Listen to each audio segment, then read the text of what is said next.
Three women stood on the ridge, before Calder Boone's cabin, their silhouettes etched against the pale dawn sky, like shadows carved from the frozen earth itself.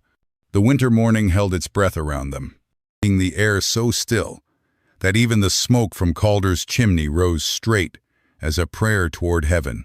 They had arrived without sound, without warning, as if the night had simply exhaled them into existence at his doorstep. The tallest of the three stepped forward, her moccasined feet finding purchase on the icy ground, with the sure-footedness of one born to this harsh land.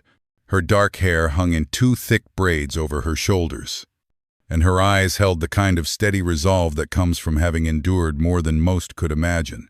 Behind her, two others waited, one barely more than a girl, her hand resting on something beneath her worn blanket, the other soft-featured and patient as morning mist. Calder emerged from his cabin, the wooden door creaking on its leather hinges as he stepped into the bitter air, his breath clouded before him, and his weathered hands hung loose at his sides. Though his eyes remained alert, he had been a scout once, and old habits died hard. The Apache women regarded him with expressions that revealed nothing, yet somehow conveyed everything. The tall woman's voice carried across the distance between them, calm and steady as stone. "You're keeping our boy." No anger colored her words. No pleading softened them. She spoke as one might comment on the weather or the color of the sky, a simple statement of fact that hung in the frigid air between them like something tangible. Calder glanced back toward his cabin, where behind the rough-hewn walls, a small figure still slept beneath layers of wool and warmth. "He's still asleep," Calder said, his own voice carrying the roughness of a man unaccustomed to lengthy conversations. "Come in."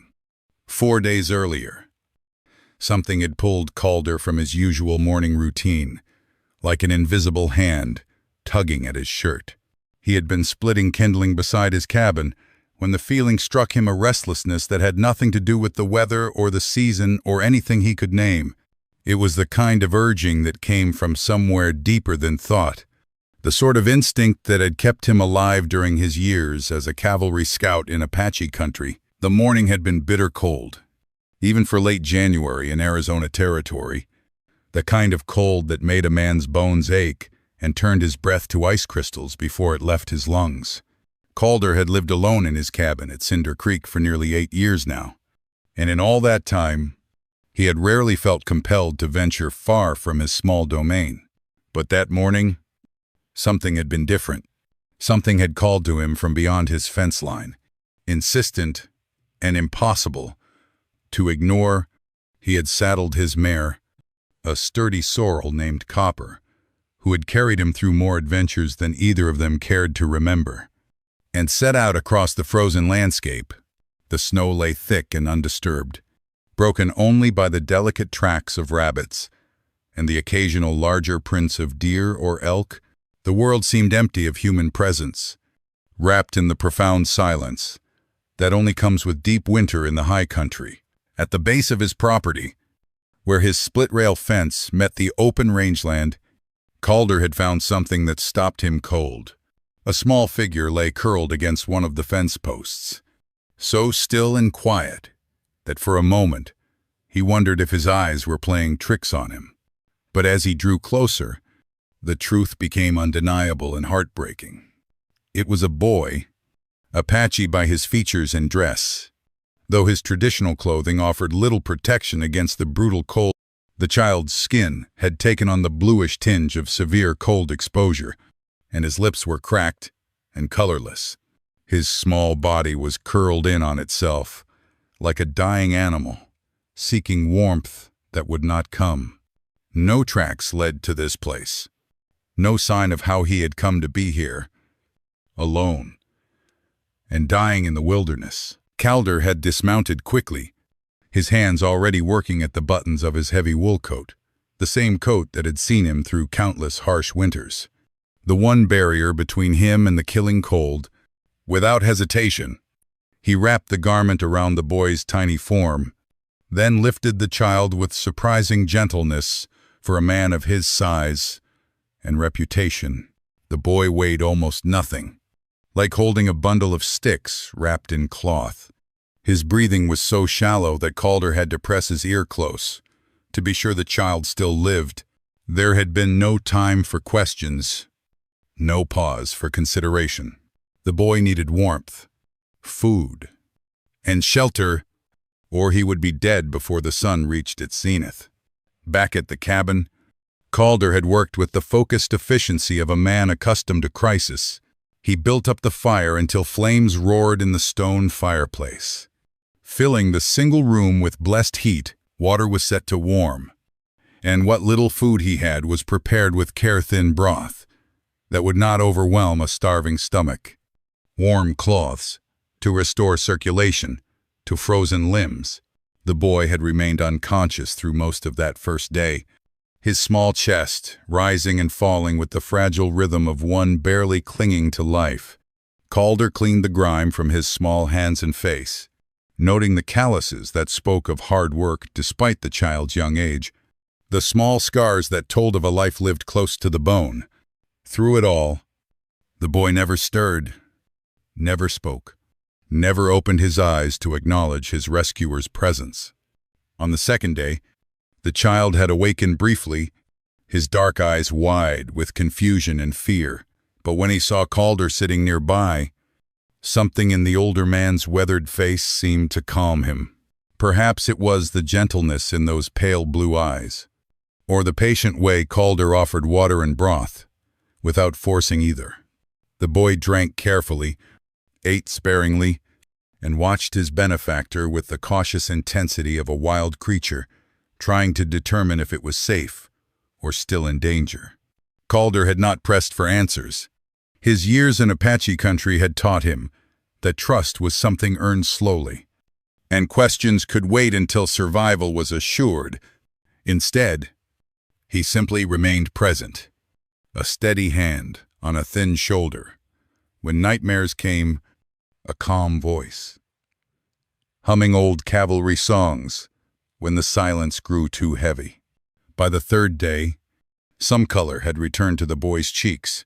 Though he remained frighteningly thin, he began to move about the cabin tentatively, exploring his new surroundings with the careful curiosity of childhood, gradually overcoming fear. Still, he spoke no words, offered no explanations for his presence or his condition, and still, Kela est fanon, the fourth morning, had brought the women, materializing like smoke on the ridge above his cabin. Now, as Calder studied their faces in the growing light, he saw elements of the boy's features reflected in each of them. Family, then, the people who had been searching for what he had found. The tall woman entered his cabin with dignity intact, despite her obvious weariness. Her name, she told him, was Tallulah, and the moment she saw the boy sleeping peacefully beside the fire, she dropped to her knees beside him with a sharp intake of breath that spoke of relief too profound for words. The child awakened at her touch, and for the first time since Calder had found him, true emotion crossed his small face. He threw himself into her arms with desperate intensity, clinging to her with the fierce grip of one who had thought himself abandoned forever. No tears came, but his entire body shook with the force of reunion. The two other women had followed Tallulah inside, introducing themselves with quiet courtesy. Kiona, the younger one, moved with the wary grace of someone who had learned to sleep with one eye open, her hand never straying far from the knife. She kept hidden beneath her clothing. Winona, soft-spoken and gentle, seemed to carry peace with her, like a tangible thing, her very presence bringing a sense of calm to the small space. As Tallulah held the boy close, she spoke his name for the first time, Nakai. The word fell from her lips, like something precious, a treasure almost lost, but miraculously recovered. Only then did she look up at Calder, her eyes holding a depth of emotion that words could not adequately convey. "Why did you help him?" she asked, her voice barely above a whisper. Calder met haar gaze steadily, his own voice carrying the simple honesty that characterized everything about him, couldn't leave him to die out there. She nodded slowly, understanding passing between them like a current of electricity. "You're right," she said. "No one should have left him like that." As the day wore on, it became clear that the women had no intention of leaving immediately. They had traveled far to find the boy, and they were exhausted in the way that goes deeper than physical tiredness. When evening came, Calder found himself adding wood to the fire and laying out extra blankets without being asked. Their decision to stay was unspoken but mutual, an acknowledgement that sometimes safety must be found where it is offered, regardless of circumstances. That night, as shadows danced on the cabin walls and the fire crackled softly in the hearth, Calder learned fragments of their story. Nakai had become separated from them during an attack by hostile settlers, lost in the chaos and confusion of violence that had become all too common in Arizona territory. They had searched for days, following cold trails and false leads, their hearts growing heavier with each passing hour. The boy had wandered for nearly a week, surviving on little more than snow and determination. Before exhaustion and cold had finally claimed him at Calder's fence line, how he had found his way to that exact spot remained a mystery. But Tallulah seemed to view it as something approaching providence. Days passed, then weeks, and still the women remained.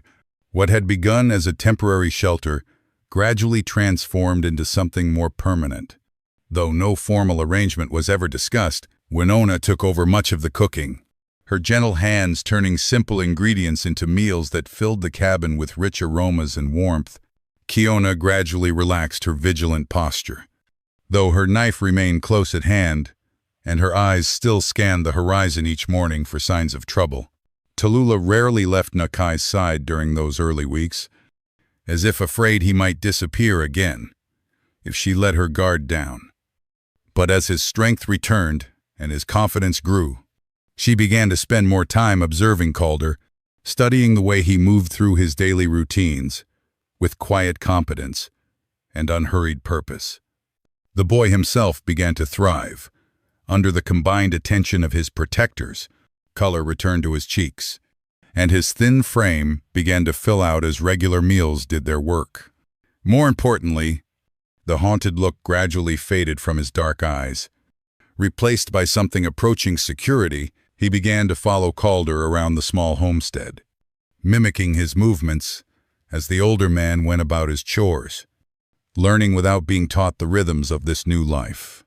One evening, as they all sat around the fire after a day of unexpected warmth that hinted at spring's eventual arrival, Tallulah addressed Calder directly. "I'm not asking anything of you," she said, her voice thoughtful. "But the boy needs a man around, not to teach him words, but to teach him how to do." Calder considered her words carefully, as was his nature. When he spoke, his response carried the weight of self-knowledge earned through years of solitude. "I'm not much with words.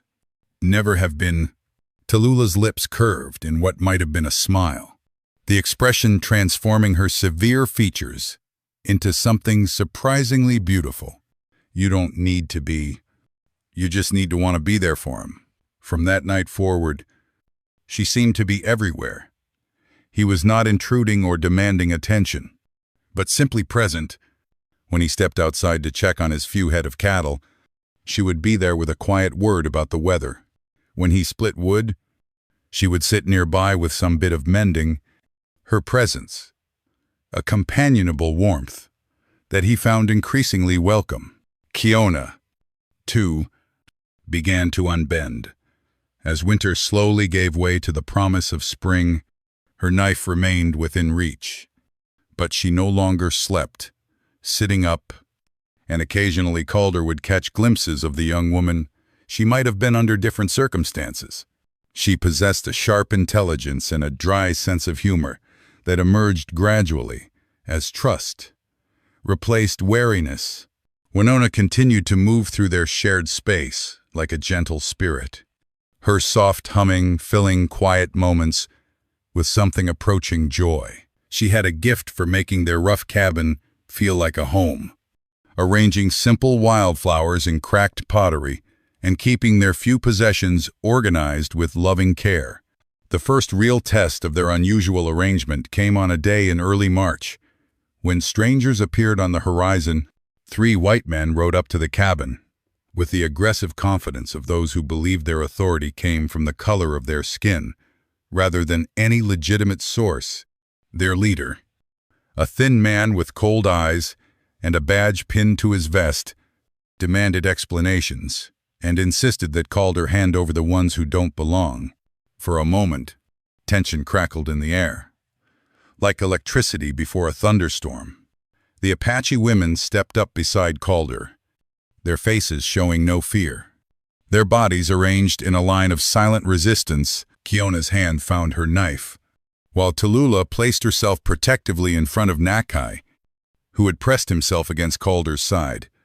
Calder himself said little, but his very presence seemed to fill the space around them with quiet menace. Years of scouting had left him with a reputation among both settlers and Apache, and something in his pale eyes suggested that trouble might prove more costly than these men were prepared to pay. His hand rested casually on the butt of his Colt revolver, and his stance spoke of a man perfectly willing to back up his convictions with violence if necessary. The standoff lasted only minutes, but it felt like hours. Finally, without explanation or apology, the strangers wheeled their horses and rode away, their retreat more tactical than philosophical.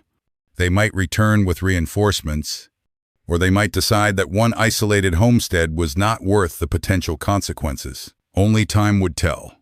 That night, as they sat around their fire and listened to the wind in the pines outside, Tallulah moved closer to Calder than she had ever dared before. Her shoulder brushed his arm as she settled beside him, and when he did not pull away, she allowed herself to relax against his solid presence. "I don't want to run anymore," she said softly, her eyes fixed on the dancing flames.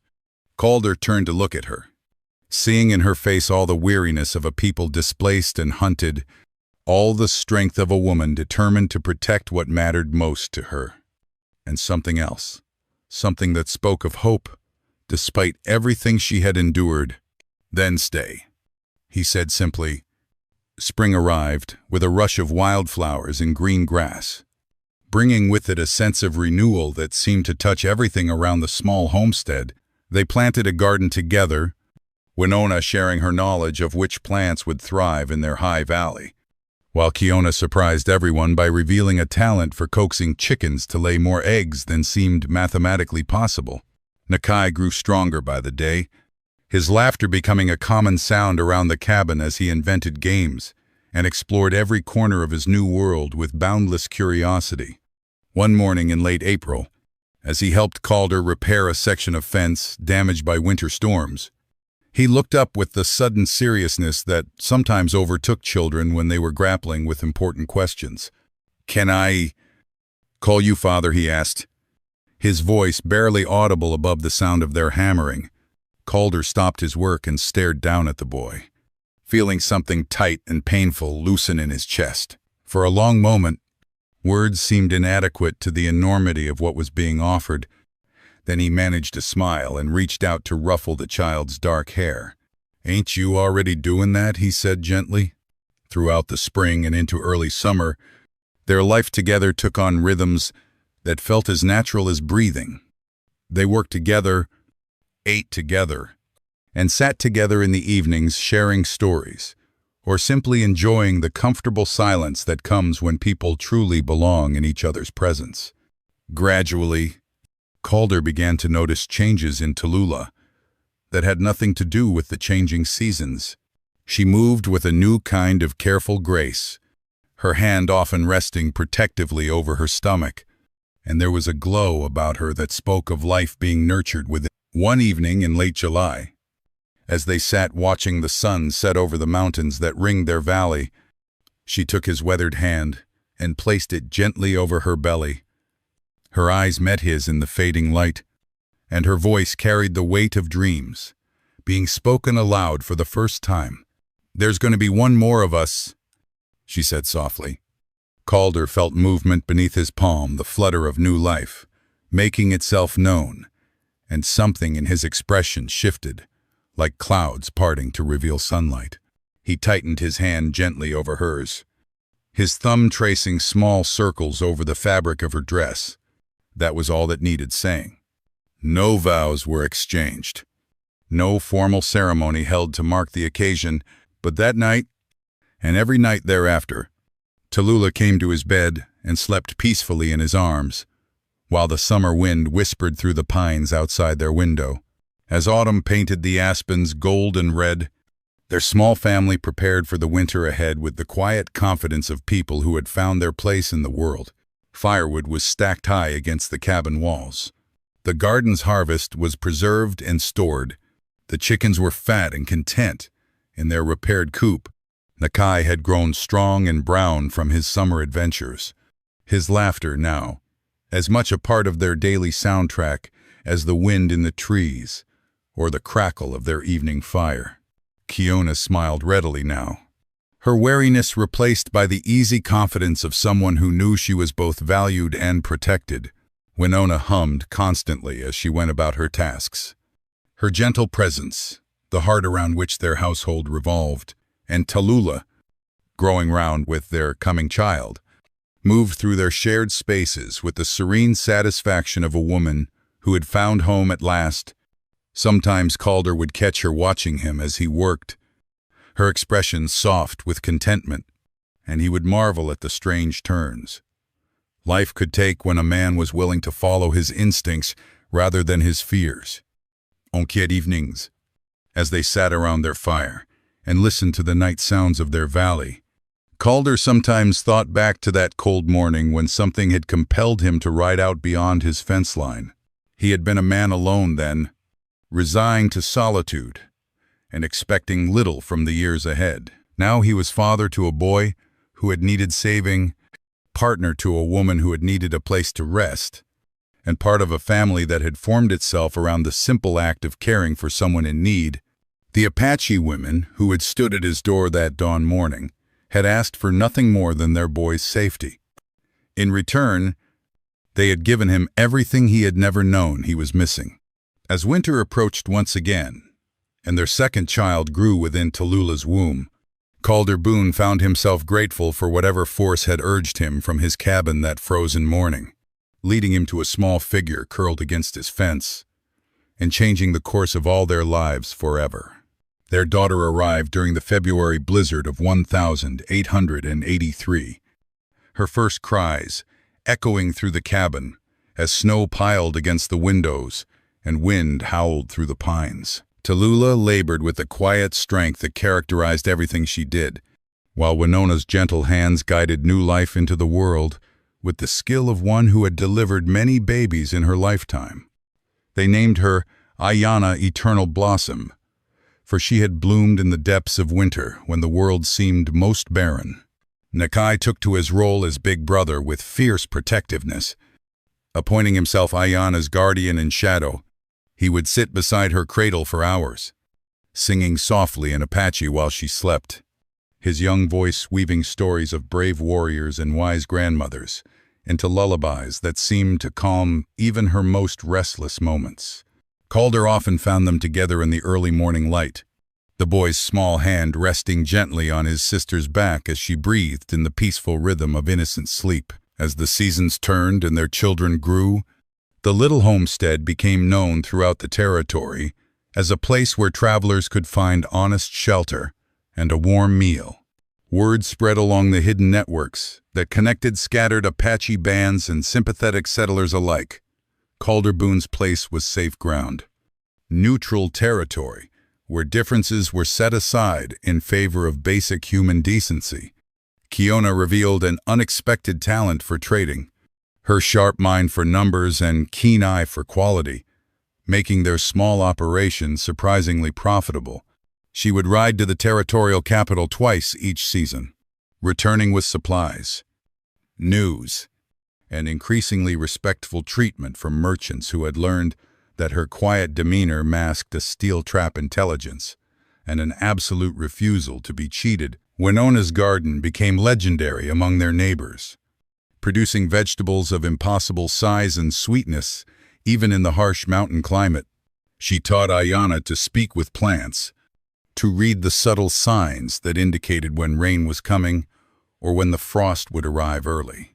The little girl learned to move through the rows of corn and beans with the same reverence her mother showed, understanding instinctively that the earth was a living thing that responded to love and patience. By the time Nakai reached his 15th year, he had grown tall and strong under Calder's patient tutelage, equally comfortable tracking deer through autumn forests, or discussing the finer points of horse breeding with visiting ranchers. His Apache heritage gave him insights into the land that complemented Calder's frontier pragmatism, creating a young man uniquely suited to thrive in the changing world of the Arizona Territory. On quiet Sunday mornings, when their work was done, and the valley lay peaceful around them, they would gather on the cabin's front porch to watch the sun paint the distant mountains in shades of gold and rose. Tallulah would lean against Calder's shoulder, while Ayana braided wildflowers in her lap, and Nakai carved small animals from pieces of pine. Winona would hum old songs, while Kiona cleaned her rifle with the methodical care that never left her. Even in their safest moments, these were the times when Calder understood most clearly that he had found something precious beyond measure. Not just a family, but a place where different worlds had come together to create something entirely new. In saving one small boy from the cold, he had discovered that sometimes the greatest gifts come disguised as simple acts of human kindness, and that home was not a place on any map, but rather the sound of familiar voices calling your name at the end of each day.